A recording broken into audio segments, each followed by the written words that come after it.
So hey guys, welcome to my channel. সবাই কেমন আছে? আজকে 11 তারিখে ব্লগে জানাচ্ছি স্বাগতম। তো শুরুতে আমরা হচ্ছে ওয়েলিংটন ভার্সেস নর্দার্ন নাইটসের ম্যাচ দিয়ে, যেখানে নর্দার্ন নাইটস এই ম্যাচটা জিতলো। এবার আজকে কোনো অনুষ্ঠান নেই, পরশু দিন আছে, ঠিক আছে। তো বিপিএলের আজকের ম্যাচ রয়েছে, যে ম্যাচটা হচ্ছে রংপুর রাজশাহী ম্যাচ, যেখানে রাজশাহী জিতছে, এবং নোয়াখালী ঢাকার ম্যাচ, যেখানে নোয়াখালী জিতছে। আগামীকাল হচ্ছে রংপুর ভার্সেস সিলেট এবং Dhaka versus Rajshahi match.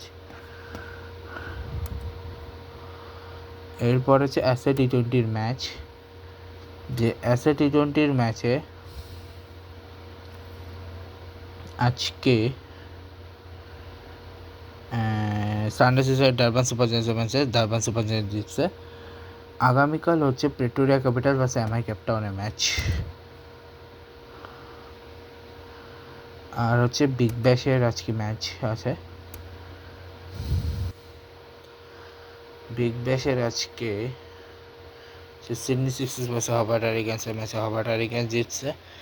5 স্কচার্স versus Adelaide স্ট্রাইকার্সের মাঝে 5 স্কচার্স জিতছে, ঠিক আছে। আগামীকাল আছে মেলবোর্ন রেনেগার্স ভার্সেস সিডনি থান্ডার্সের ম্যাচ, ঠিক আছে। এই গেল 2025-24 আজকে পাকিস্তান শ্রীলঙ্কার লাস্ট ম্যাচ, এবং শ্রীলঙ্কা এই ম্যাচটা জিতে সিরিজটা সমানে সমানে শেষ করলো। এবং আজ নিউজিল্যান্ড ইন্ডিয়া ফার্স্ট ম্যাচ, এবং সেই ফার্স্ট ম্যাচে বিরাট কোহলি 93 রানের কীর্তিতে 300 রানের টার্গেট চেস করে তারা, এবং 4 উইকেট ইন্ডিয়া এই ম্যাচটা জিতে যায়। 300 রানে 8 উইকেট, এবং ওরা করছে 300 রানে 8 উইকেটে, ওরা করছে 306 উইকেটে 49 ওভারে। And man of the ম্যাচকে Virat Kohli 93 রানের জন্য। All the best captain. আমার অল টাইম ফেভারিট থাকবে, যদিও তিনি ক্যাপ্টেন, কিন্তু আমার ফেভারিট থাকবেই all time. I love Virat Kohli. মানে সবাই দালাল মানে যা বলবে বলুক, বাট আমি আই লাভ বিরাট কোহলি, ঠিক আছে। এরপর হচ্ছে আজকে অস্ট্রেলিয়া আফগানিস্তানের আজকে ওয়ার্মআপে অস্ট্রেলিয়া আফগানিস্তান দিচ্ছে, Sri Lanka south Africa versus Sri Lanka দিচ্ছে।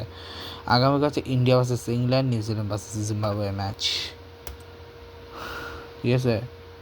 আর ওমেন্স প্রিমিয়ার লিগের আজকে হচ্ছে ওমেন্স প্রিমিয়ার লিগের ম্যাচ, যেখানে গুজরাট জায়ান্টস ভার্সেস দিল্লি ক্যাপিটালসের ম্যাচে গুজরাট জায়ান্টস জিতছে। আগামীকাল হচ্ছে UP versus Royal Challengers Bengaluru ওমেনের ম্যাচ। এবার আসি আজকের সবচেয়ে মোস্ট অ্যাভয়েডেবল ম্যাচে,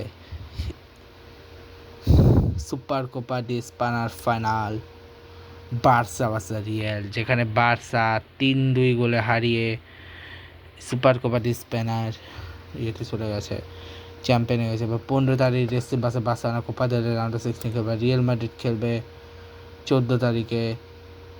রিয়াল মাদ্রিদের তার আগে টালা রিয়াল মাদ্রিদের ম্যাচ হয়েছে ডেফিনেটলি তার আগে 14 তারিখে এগেইনস্ট অ্যালবাকেটের এগেনস্টে। যদি অ্যালবাকেটেকে হারাতে পারে, তাহলে আবারও রিয়াল মাদ্রিদ বার্সা মুখোমুখি হবে কোপা দেল রে কোয়ার্টার ফাইনালে। সেই হচ্ছে বলার মতো। তো এই ব্লগটা এখানে শেষ করছি, দেখা হচ্ছে নেক্সট ব্লগে। Good bye guys, good bye.